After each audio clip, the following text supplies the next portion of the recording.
Liliane Moine, bonjour. Bonjour. Comment évolue la corruption en Afrique de l'Ouest et en Afrique centrale ces dernières années?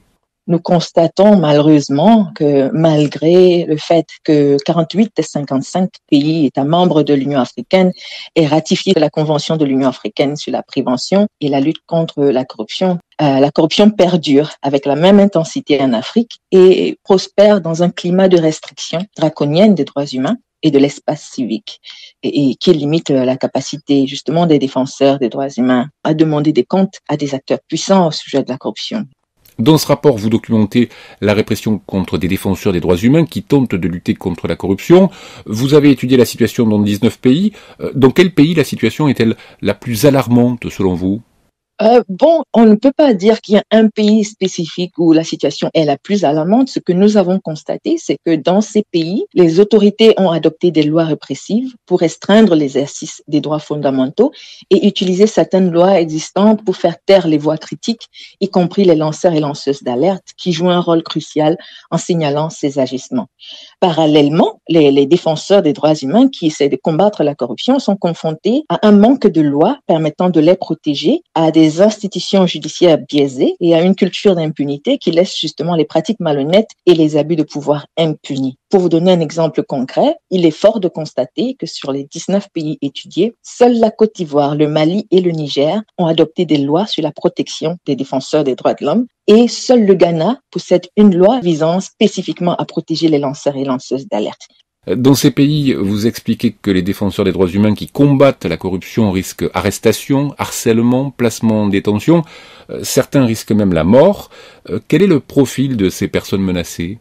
Nous avons mentionné dans le rapport 31 cas et ces cas-là ont été sélectionnés au vu de la corrélation étroite ou plutôt le lien étroit entre leur travail et leurs actions en tant que défenseurs des droits humains qui combattent la corruption et la répression à laquelle ils ou elles font face. Donc, on parle évidemment des journalistes tels que Martinez Zogo, on parle des blogueurs ou blogueuses, on parle des lanceurs ou lanceuses d'alerte, on parle de professionnels de la santé, on parle même des leaders locaux.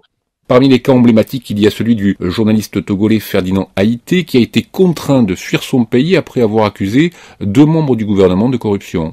Ferdinand Haïté, pour ceux qui ne le savent pas, c'est un journaliste qui a fondé le journal Alternative, qui a été accusé en février 2021 d'avoir publié de fausses informations au sujet du ministre de l'Urbanisme, de l'Habitat et de la Réforme foncière. Et son journal a aussi été suspendu pendant 4 mois par la Haute Autorité de l'audiovisuel de la communication, l'organe de régulation des médias, privant ainsi le journal de revenus dont il avait besoin, surtout après une période très difficile liée à la pandémie de Covid-19. Mais si on va ailleurs, au Niger, par exemple, il y a le lanceur d'alerte Ibrahim Bana qui estime avoir été arrêté 19 fois et poursuivi en justice 4 fois depuis 2016, généralement pour troubles à l'ordre public à la suite de publications sur Facebook de cas possibles de corruption. Encore au Niger, on mentionne le cas de la journaliste et blogueuse nigérienne Samira Sabou, qui a été condamnée à une peine d'1 mois de prison et une amende de $100 américains pour diffamation par un moyen de communication électronique pour avoir relayé un article publié en 2021 par l'Initiative mondiale contre la criminalité transnationale organisée,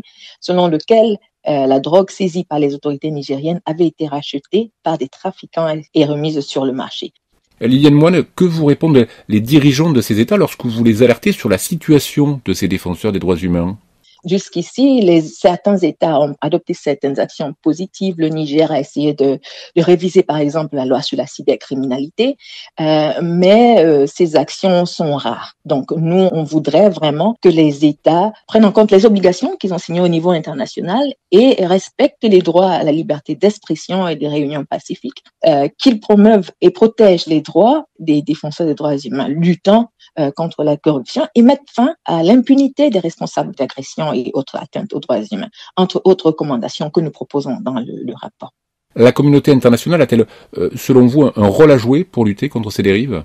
Oui, bien sûr. Nous exhortons les organes régionaux et sous-régionaux tels que la Commission africaine des droits de l'homme et du peuple à promouvoir la ratification et l'intégration dans la législation nationale ou même la mise en œuvre complète des traités régionaux de lutte contre la corruption, ainsi que des lois garantissant la promotion et la protection des droits humains.